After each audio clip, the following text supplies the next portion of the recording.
नमस्कार भाई, आप सभी का बहुत बहुत स्वागत है मोबाइल पाठशाला के यूट्यूब चैनल पे। आप CHSL और MTS का सेशन देख रहे हैं, यानी कि ये हम कंबाइन रखने वाले हैं। सभी को पता है कि MTS में सिर्फ और सिर्फ क्वालिफाइंग नेचर का पेपर है। जो भी आपको काम करना है वो CHSL में ही करना है। यार मैं कल प्रयास करूंगा कि कल आपको एक बढ़िया सा प्रैक्टिस सेशन दूं। कल मैं प्रयास करूंगा कि बढ़िया सा आपको प्रैक्टिस सेशन दूं। एडमिट कार्ड रिलीज हो चुके, आप सभी को पता है CHSL के। SSC बहुत कम टाइम दे रहा है। यार इस भाग दौड़ भरी जिंदगी में ना, भाग दौड़ भरी जिंदगी ही है यार। आपको नहीं पता, दो चीजें होती हैं। या तो पेपर के लिए कम से कम 4 महीने का टाइम मिले। आप किसी भी पेपर का तैयारी कर रहे हो, कम से कम 4 महीने तो होनी चाहिए आपको। या फिर आप वेल प्रिपेयर्ड हो, या फिर एक बीच का रास्ता भी हो सकता है। या आप मेहनत ज्यादा करो, प्रैक्टिस सेट्स ज्यादा लगाओ, अपने घर वालों से कह दो कि काम वाम में आपका टाइम लेना बंद करें। ऐसी ढेर सारी चीजें हो सकती हैं। लेकिन मैं जहां तक समझता हूं कि अगर भगवान ना बोलो, SSC ने अगर आपको एक मौका दिया है, यार पेपर जल्दी जल्दी करवा रहा है, जल्दी जल्दी आपको सिलेक्शन दे रहा है, तो अपने आप को थोड़ा सा इस तरह से प्रिपेयर करो ना। मतलब कि टाइम कम और मेहनत ज्यादा। क्योंकि अगर ये काम आप कर रहे हो तो फिर एक बात तो पक्की है कि सिलेक्शन दूर नहीं है, नौकरी दूर नहीं है आपसे, बहुत पास है। ठीक है, क्लियर है? चलिए हम स्टार्ट करते हैं आज का सेशन। सफलता आमतौर पर उन लोगों को मिलती है जो इसकी तलाश में बहुत व्यस्त होते हैं, बहुत व्यस्त होते हैं। मैंने वही चीजें समझाया है आपको कि आप अपने टाइम को यूटिलाइज करना सीखो, टाइम को यूटिलाइज करना सीखो। जैसे ये सवाल है, ये सवाल बड़ा ही प्यारा है। मैंने जब देखा इसको तो मुझे लगा कि सवाल को तो रखना चाहिए, आपको CHSL में इसको करवाना ही चाहिए। तो हमने कहा ठीक है भाई, करवा देते हैं। अब जैसे सवाल ने बोला है कि एक व्यक्ति है, 16,224 रुपए के नगद भुगतान तथा दो अन्य उतनी ही धनराशि की वार्षिक किस्तें अगले 2 वर्षों में देने का वायदे के साथ एक स्कूटर खरीदता है। यदि ब्याज की वार्षिक दर कितनी बाबू? 4%। जबकि ब्याज वार्षिक रूप से संयोजित किया जाता है, ये भी ठीक है। तो कह रहा है स्कूटर का नगद भुगतान मूल्य, स्कूटर का नगद भुगतान। देखो भाई सवाल बहुत प्यारा है ये। 16,224 रुपए नगद आपको दे दिए जाते हैं और इसने बोला है कि बाकी दो उतनी ही राशि की 2 वार्षिक किस्तें हैं। बात ही समझ में, 2 वार्षिक किस्तें हैं। चलो भैया, यार हमारे पास जो भी मेरा प्रिंसिपल रहा होगा, इनमें से कुछ भी रहा होगा, उनमें से मैंने 16,224 रुपए पहले घटा दिया होगा, ये डाउन पेमेंट हो गया। और इसके बाद ये जो रुपया बचा ना, इसी की हमने किस्त कराई होगी। क्यों जी, आप मेरी बात समझते हो? इसी की आपने क्या कराई होगी, किस्त। और सवाल ने बोला है कि इसी की 2 बराबर किस्तों में पैसा पेड भी हो रहा है। मान लिया मैंने, कोई दिक्कत नहीं है। ऐसे सवालों को करने के लिए आपको सबसे पहले काम करना होता है कि 4% की फ्रैक्शन में आएगी 1/25 के। समझ गए क्या सर? याद रखना, 1 साल में ये 25 से 26 ही होगा, लेकिन 2 साल में ये 25 का स्क्वायर यानी कि 625 और 26 का यानी कि 676। चक्रवृद्धि ब्याज पर कोई धन ऐसे ही चलता है, 1 साल में ये होता है और दूसरे साल जस्ट इसका स्क्वायर हो जाता है। सवाल ने बोला है कि दोनों ही किस्तें समान हैं, तो भैया ये होती है किस्त, ये होता है आपका मूलधन, ये होती है किस्त। तो किस्तों को बराबर करो, 26 का यहां गुणा, भाई मेरे 26 का यहां गुणा, तो ये भी होगा 676। क्लियर है भाई? और यहां कितना हो जाएगा? 50 यानी 13×25 65 यानी 650 के। मानते हो कि नहीं? यहां मैंने जो मूलधन खर्चा है वो 50, यहां हो गया 75 के यानी 1275। 1275 यूनिट यहां मेरे पास मूलधन लगा है और जो मैंने पेड किया है वो अलग से। बात है समझ में? जो मैंने पेड किया वो अलग से, वो तो आपके मूलधन में जुड़ेगा ही जुड़ेगा, क्योंकि वो तो डाउन पेमेंट है। कह रहा है स्कूटर का नगद भुगतान क्या था, अगर नगद भुगतान करके स्कूटर लिया जाता तो डाउन पेमेंट और साथ साथ जो आपने किस्त बनवाई वो रुपया, दोनों को आप ऐड करोगे, हो जाएगा आपका प्रिंसिपल। हमें जो किस्त की धनराशि होनी चाहिए थी, यानी जो किस्त का मूलधन होना चाहिए वो इतना होना चाहिए था, और किस्त का मिश्रधन, तो भैया किस्त तो ये बराबर रही इसके, तो आप किस्त को बराबर कर दो, ये किस्तें हैं तो किस्तें बराबर कर दो। ठीक है भाई, अगर सवाल यही है तो यही बनेगा। ठीक है जी, बहुत बढ़िया। अब जरा ध्यान से सोचो, और 2 ही बार जा सकता है मेरा, इसको जब काटोगे तो 2 ही बार जा सकता है। मैं किसी और पेन को ले लेता हूं, थोड़ा सा टफ है सवाल, बस आपको करना तो पड़ेगा। तो 2 बार जाएगा, आपको पता है 76, 6 दूना 12 हो जाएगा, 7 दूना 14, 15 के 5 हो गया, 6 दूना 12 और 1 13, तो 13 52 हो गया। 13 52 होने का क्या मतलब है दोस्त, यहां मेरे पास 22 होगा और यहां 48 हो गया, तो 22 48 कितना हो सर, 50 20 70। आपको इतनी बात तो समझ में आ रही है सर, इतनी बात समझ में आ रही है कि ये पहुंच गया 1600 पे, ये पहुंच गया 1400 पे, 270 मेरे पास और बचा है। अब 4 और लगा लो, क्योंकि तभी भाग जा सकता है। अब मैं कितनी बार ले जाऊं कि ये 2407 बिल्कुल पूरी तरह से डिवाइड कर दे, यही है भाई, यही बात है। तो यार आप ये बात समझते हो कि वो होता है 52 का स्क्वायर, है ना, 52 का स्क्वायर होता है, और हमें करना है 676 से भाग। चलो जी, बहुत बढ़िया। कितनी बार ले जाऊं, 6 चौका 24, 4 बार ले जाऊं, चल जाएगा काम, बिल्कुल सर। 1 यूनिट की वैल्यू 24 आती है, अगर 1 यूनिट की वैल्यू 24 आती है तो मेरा मूलधन क्या होगा, गुणा 24। मानते हो इस बात को? सर 24 का गुणा करना आसान है, पहले आप 8 का गुणा कर दो, फिर 3 का गुणा करने देखेंगे। 8 पंजे 40 के 0 हो गया, पर आप यहां पे 3 भी कर लो, 8 3 24, 8 पंजे 40 के हो गया 0 यानी कि 4, 8 7 56, 56 और 4 हो गया 60 के मेरे पास हो जाएगा मेरे भाई 6, और 12 8 96, ठीक है भाई, 96 और 4 कितना होता है 100,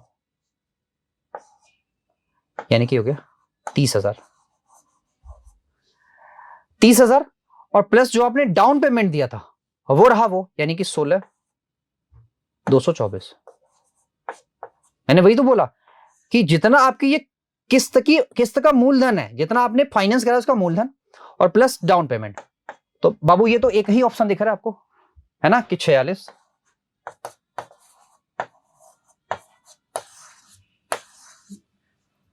46, ठीक है ना, कोई दिक्कत तो नहीं है। अरे यहां 2 रखो, यहां 2 रखो, यहां 2 रखो, सारा मिल रहा है तो ये क्यों नहीं मिल रहा, मिलेगा, ये भी मिलना चाहिए। 2 2 4, हाँ वो थोड़ा सा टाइपिंग मिस्टेक है, बाकी सब सही है। तो उम्मीद है आपको कि मेरी ये बात जो है आपको समझ में आई, और अगर ये नहीं किया तो समझ लो कुछ भी नहीं किया सवाल। एक साहूकार है 4%, देखो ये भी वही है, कह रहा है कि धन उधार देता है, और ठीक है भाई, अब ये तो दिया ही नहीं कितने वर्ष के अंतिम में लौटाता है। इसको आप थोड़ा सा लीव कर दो क्योंकि यहाँ पे टाइम नहीं दिया हुआ है, आप इसको करो, पहला दूसरा सवाल लीव कर दो क्योंकि उसमें टाइम नहीं दिया भाई, ठीक है। और अगर हम इन चीजों को ले जाते हैं, मतलब अगर मैं ये देखूं कि कितना वहां पे है कितना क्या है, तो वो तो खैर बात की बात, वो तो मैं देख भी सकता हूँ, लेकिन चलो ठीक है कोई बात नहीं, आप कर लो।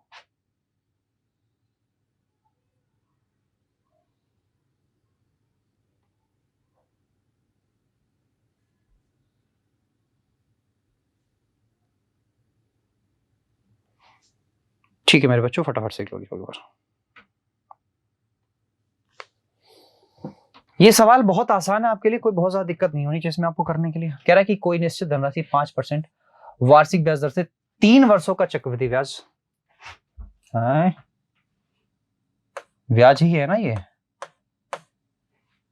हाँ वो इतना है, कह रहा धन बताओ।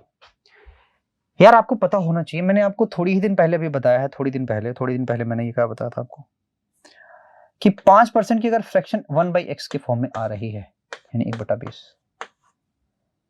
तो मैंने आपको बताया था कि यहां पे अगर मुझे चक्रवृद्धि ब्याज निकालना है,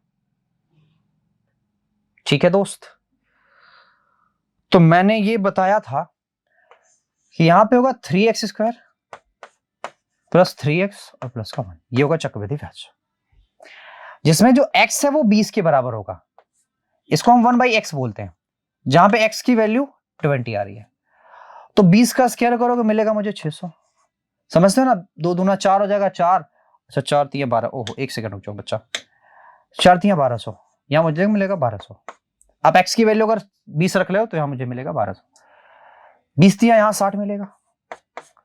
तो बाबू देखो, आपने अगर ये फॉर्मूला लगाया तो आपके पास 1261 ही आया, 1261 के बराबर होगा।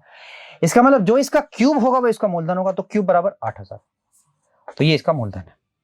बस इतना ही काम करना था। आपको पता है कि 1/x के फॉर्म में लिखी जाती है, साल अगर 3 हो तो इसका क्यूब क्या होता है, मूलधन होता है। अब 1 यूनिट की वैल्यू 1 आएगी तो 8000 की वैल्यू 8000 ही आएगी। अर्धवार्षिक रूप से संयोजित किया जाता है। अर्धवार्षिक का मतलब भैया ये 2%, और 2% की जो वैल्यू है वो है 1/50। ठीक है, ठीक है भाई, एक वर्ष के अंत में कह रहा इतना हो जाता है। ठीक है जी, बहुत बढ़िया।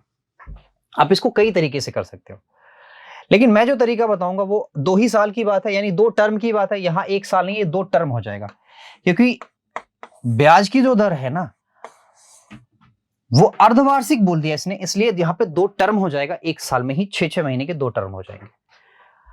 तो आप समझते हो, अगर सीआई की बात करेगा तो आप ये बात जानते हो कि सर ये बनेगा 2x प्लस का 1, और अगर मैं अमाउंट की बात करूंगा तो ये बनेगा x² प्लस 2x प्लस का 1। x² का मतलब इसका स्क्वायर है, मानते हो इस चीज को, यानी कि 5 5 25, 2500 प्लस यहां आ जाएगा 100 प्लस यहां 1, तो 2601, 2601। समझ गए भाई, ये अमाउंट हो गया, लेकिन ये यूनिट में है। कह रहा ये बराबर किसके सर, 78 03। क्या ये जस्ट 3 बार नहीं जा रहा है सर, बिल्कुल जा रहा है। और अगर ये 3 बार जा रहा तो आपसे पूछा धनराशि, तो भैया मेरे धनराशि मैंने यही तो बताया है, ये x² क्या है, ये मूलधन है, ये आपका ब्याज है, देखो ये आपका कंपाउंड इंटरेस्ट है, तो ये मूलधन 2500, तो 2500 यूनिट की वैल्यू चाहिए, तो 25 नहीं होता है 7500। ठीक है भाई, आइए आइए जरा अगले सवाल पे हम निपटाते हैं इसको। अच्छा, किसी भी सवाल में कोई दिक्कत होगी तो आप मुझे एक बार कमेंट जरूर करेंगे, आलतू फालतू कमेंट नहीं, बस वही किसी सवाल में कोई दिक्कत है, कोई समस्या है तो आप मुझे कमेंट करेंगे।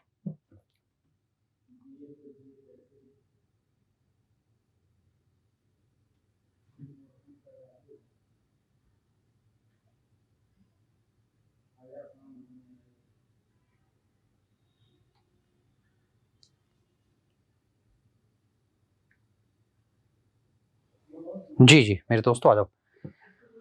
हाँ, ये जरा कह रहा है कि कोई निश्चित धनराशि 8% वार्षिक ब्याज की दर से 2 वर्षों में इतना हो जाती है, तो धनराशि बता, यानी अभी भी आपको सिर्फ कंपाउंड इंटरेस्ट इसने दिया।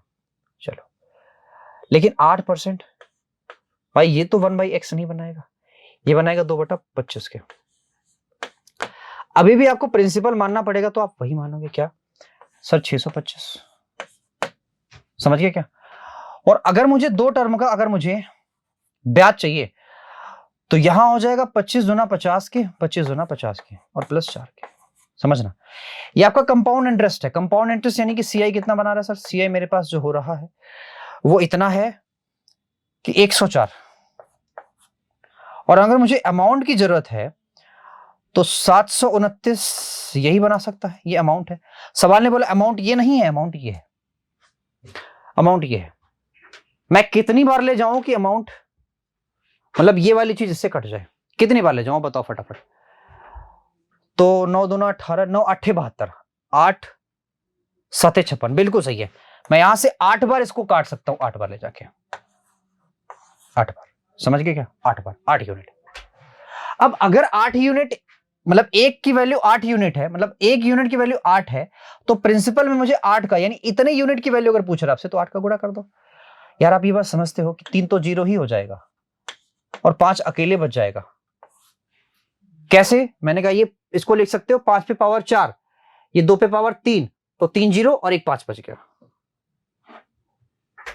एकदम लाजवाब तरीके से इसको करके बताओ। यहां अर्धवार्षिक रूप से संयोजित होता है क्या?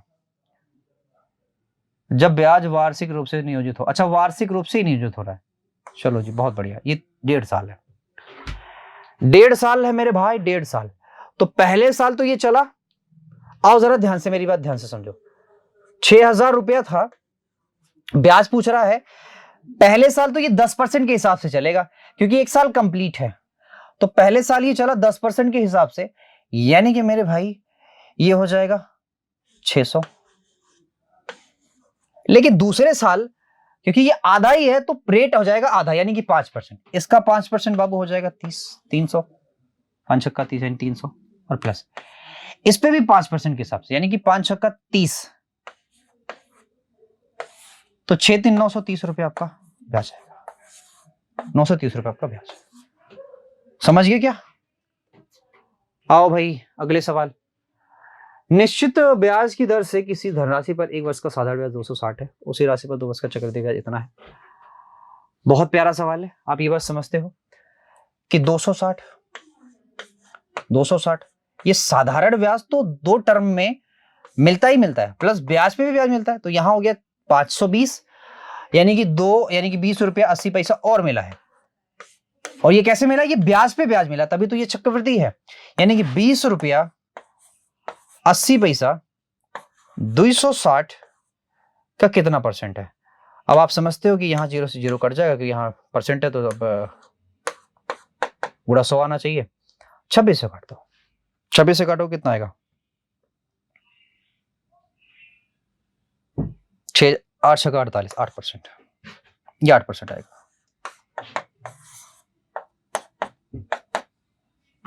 यूनिट डेजर्ट से मारा मैंने, बाकी कुछ तो किया नहीं है। आओ चलो भैया, आपसे कह रहा है कि 2 वर्ष का साधारण ब्याज इतना है, चक्रवृद्धि ब्याज आपसे पूछ रहा है। बहुत आसान है, 2 वर्ष का साधारण ब्याज है तो 1 साल का साधारण ब्याज क्या होगा सर? 40। तो चक्रवृद्धि निकालोगे तो अगले साल फिर 40 मिलेगा, यानी 2 टर्म का ब्याज है तो ये पहले टर्म का ब्याज 40, अगले फिर 40, यानी कि साधारण ब्याज तो मिलेगा ही मिलेगा। ब्याज पे भी ब्याज मिले, इसको चक्रवृद्धि कहते हैं। तो 4% के हिसाब से अगर मिलेगा ब्याज तो बाबू ये होगा कितना? 4 चौके 16, यानी 1.6। अब चक्रवृद्धि की बात कर रहा है तो 81.60, मानते हो कि नहीं? 81.60। चलो नेक्स्ट, हम इसको निपटाएंगे अच्छी तरह से। किसी धनराशि पर 5% वार्षिक ब्याज की दर से 2 वर्ष का चक्रवृद्धि ब्याज इतना है। अच्छा जी, आपसे कह रहा है 6% दर से 3 वर्षों के लिए साधारण ब्याज क्या होगा? तो उसके लिए तो हमें आपको प्रिंसिपल चाहिए सबसे पहले। हाँ जी बताओ, प्रिंसिपल ही चाहिए? बिल्कुल। तो चक्रवृद्धि ब्याज ये है। तो मैंने आपको एक चीज बताया था, किसको आप लिख सकते हो 1/25, 1/20, 400 आपका मूलधन होगा, मूलधन 400 होगा, और जो सीआई होगा उसका यूनिट कितना होगा सर? आप समझते हैं 2x यानी कि 41 यूनिट। कह ये 200, ये आप मानते हो ना इस चीज को? मैंने बार बार बता दिया आपको कि ये 2x होता है प्लस 1 होता है। तो x की वैल्यू 20 है तो 20 दूना 40 और 1 41, ये हो जाएगा आपका सीआई। ये समझ में आ रहा है? काटो फटाफट, यानी कि 6 बार जाएगा, 1 यूनिट की वैल्यू 6, तो इसकी वैल्यू कितनी हो जाएगी? 6 चौका 24। तो मूलधन तो आ गया मेरे पास। अब क्या साधारण ब्याज बताओ? तो 6 या 18, यानी कि 2400 पूरा 18%। परसेंट गया, 00 गया। 8 चौका 32 मैंने सिर्फ यूनिट डिजिट के हिसाब से निकाला आंसर। 8 चौका 32 मैंने यूनिट डिजिट के हिसाब से आंसर निकाला। महागजब सवाल है। आओ आह्वान करता हूं कि मैं इस सवाल को करो, है ना? आह्वान करता हूं कि इस सवाल को करो। सवाल ने ये बोला है कि आपसे भैया ये साधारण ब्याज है, ये आपका चक्रवृद्धि ब्याज है, मतलब 450 तो 2 साल में साधारण ब्याज मिलेगा ही मिलेगा। जो 54 रुपया है वो ब्याज पे ब्याज मिला है। बोलो हाँ या ना? अरे बोलो हाँ या ना? तो 54 रुपया आपसे कह रहा है कि भैया ये जो 54 रुपया है, ये जो 54 रुपया है ना, आपसे पूछ रहा है कि बताओ ये 450 का कितना परसेंट है। पहले तो मैं यही पूछ रहा हूं, गुड़ा 100, यानी कि रेट तो निकल जाएगा कम से कम। तो भैया ये कट गया, 9 25 45, 9 छक्का 54, 5 दूना 10, तो भैया रेट आ गया 12%। अब मेरी बात ध्यान से समझना, ये साधारण ब्याज है 1 साल का, यानी कि 12% क्या होगा सर? ये साधारण ब्याज होगा 1 साल का। ये 450 को रिप्रेजेंट कर रहा है। तो आप बताओ 100% किसको रिप्रेजेंट कर? 3 से काट दो, 15 तिया 45, यहां हो गया 4। 25 से आप गुणा कर लो, ये 100% हो गया, यहाँ भी 25 से आप गुणा कर लो, तो ये 100% हो गया, 100% मूलधन होता है, 25 से गुणा करोगे, 25 5 125, 12 हो गया, 25 से कम 25, 12 कितना होता है, 37 होता है, 3750। हाय है ना, बोलो हाय है ना, क्लियर। हर एक सवाल हो जाएगा, बस अपने अंदर थोड़ा सा पेशेंस बना के रखो। देखो ये भी मैंने कल आपको बता दिया था अच्छी तरह से कि 5% का मतलब होता है 1/20 बाबू, और 1/20 जैसे ही आपका हुआ तो आप ये बात समझ रहे हो कि 3 वर्ष का मतलब सर ये 8,000 हो जाएगा मूलधन। साधारण ब्याज का जो डिफरेंस है वो ये है, तो साधारण ब्याज का डिफरेंस मैंने आपको एक ही बताया था, 3x+1, यही था, ये साधारण यानी कि CI माइनस SI, यही बताया था, बोलो हाँ। x की वैल्यू 20 है तो इसका मतलब ये हो जाएगा 61 unit, that is equal to 122, just double है, 1 यूनिट की वैल्यू जस्ट डबल हो जाएगी 2, तो धनराशि पूछा तो 2 यूनिट की वैल्यू सर 16,000। क्या आपको कोई दिक्कत है इस सवाल में? यार जिसको ये समझ में नहीं है ना वो पहला सेशन जरूर जाके देखे यार, हर सेशन में वो चीजें मैं क्यों दोहराऊं, पहला वाला सेशन देखो जाके। चलो जी, ये 1 ही साल की बात है क्योंकि 2 साल का जो मिश्रधन है वो ये है और तीसरे साल का जो मिश्रधन है वो ये है, यानी 1 ही साल का डिफरेंस। अगर 1 साल का डिफरेंस हो तो हमेशा समझ लेना कि ये वाला मूलधन का काम करेगा, अगला वाला मिश्रधन का काम करेगा। क्लियर है भाई? और 1 साल पे जब कोई भी मूलधन और मिश्रधन दिया होता है तो वो साधारण ब्याज पे चलते हैं, ये भी बताया मैंने। तो घटा लो भाई, यहां हो गया 2, बताइए समझ में, ये आपका हो गया ब्याज। कह रहा बताओ ये मूलधन का सर कितना परसेंट है, तो यार आंख बंद करके भी अगर लगाओगे ना तो हर बच्चा कह सकता है सर 10%।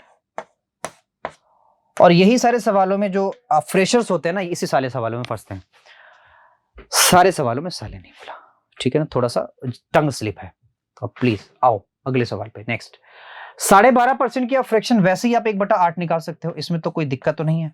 सवाल पढ़ने से पहले आप ये काम कर लिया करो। अब जरा आओ ध्यान से, कह रहा है 6800 रुपए उधार लिए जाते हैं और 2 समान किस्तों में भुगतान भी किया जाता है। इसका मतलब ये है कि एक 8 होगा और एक 9 होगा, ठीक है भाई, क्योंकि ये मूलधन है, ये आपका मिश्रधन है, ये 64 हो जाएगा बाबू, ये हो जाएगा 81 के। अब किस्तें समान है तो ये 9 कर दोगे, यहां पे हो जाएगा 9 के, यानी बाबू यहां आपका मूलधन 72 खर्चा हुआ है और ये भी हो जाएगा 81 के। क्लियर है इतनी बात? कोई समस्या, कोई दिक्कत, कोई परेशानी नहीं? अब कह रहा है मूलधन कितना इसमें खर्च हो रहा है सर, 6 और 6 6 12 और 13, 136 रुपया मूलधन, 136 यूनिट मूलधन खर्च हुआ है। आपसे पूछ रहा है प्रत्येक किस्त यानी 81 यूनिट की आपको वैल्यू बतानी है, 1 यूनिट की वैल्यू फाइंड करना पड़ेगा आपको, यानी इतने की वैल्यू ये मूलधन को रिप्रेजेंट कर रहा है, इतने की वैल्यू हो जाएगा 6800। क्या ये 5 बार जाएगा, 5 छक्का 30 और 13 25 65, बिल्कुल जाएगा 5 बार, यानी 1 यूनिट की वैल्यू हो जाएगी 50 की, और 1 यूनिट की वैल्यू 50, तो 81 यूनिट की वैल्यू क्या होगी सर, गुणा 50 कर लो, 0 हो गया, यानी हर बार वो 4050 रुपए का किस्त कराएगा और 2 किस्तों में चुका देगा। तो किस्त भी मैंने यहां पे कंप्लीट करवा दिया, तो आप देख रहे हो कि बहुत सारी चीजें हो गई आपकी, यानी इसके बाद अब कंपाउंड इंटरेस्ट के सेशन की जरूरत नहीं है ना, मुझे जहां तक लग रहा है। आप कर लोगे बच्चा, मुझे पता है कर लोगे। चलो भैया यहां देखो, कह रहा 8 सही 3/4,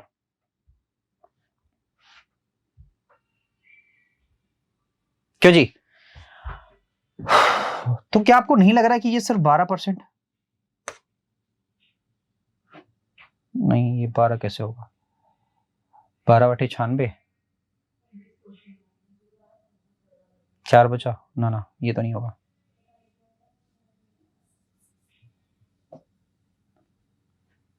तेरह, 8 चौका 32, 32 और 3 35, ठीक है। और इसको जब आप सॉल्व करोगे तो गुणा 100 आएगा, ये परसेंटेज खत्म हो गया, 7/20 चौका 80 के, इसकी फ्रैक्शन आ रही है 7/80 के, ठीक है, 20 पंजे 100, ठीक है, बहुत बढ़िया।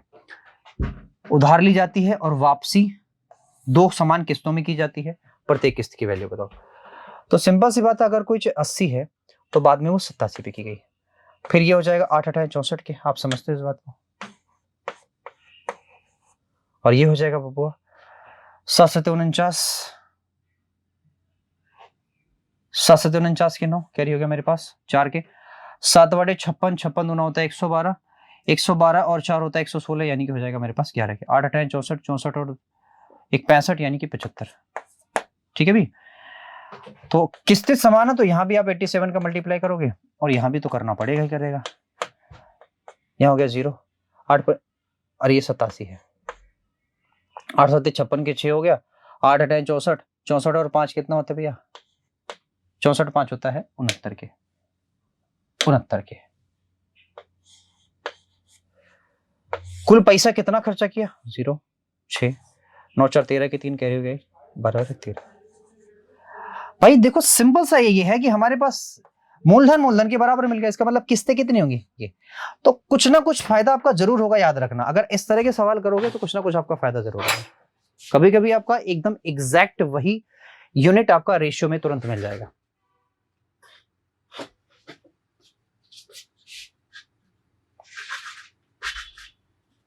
चेहरों को हटा देना चाहिए।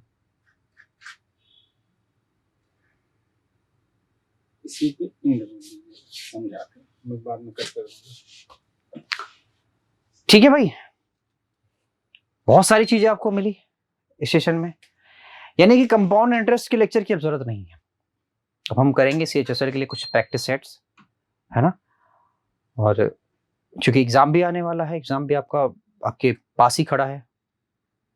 ठीक भाई तो इसको पूरा देखिए लाइक करिए चैनल को सब्सक्राइब करिए ठीक है शेयर वेयर भी करते रहिए। जितने भी लोग सीखने वाले सभी के पास शेयर करिए ठीक है। और खासकर फ्रेशर के पास जरूर शेयर करिए क्योंकि फ्रेशरों के लिए बड़ा ये क्योंकि हमने बैच स्टार्ट ही किया था फ्रेशरों के लिए। ठीक है भाई चलिए thank you so much bye bye take care.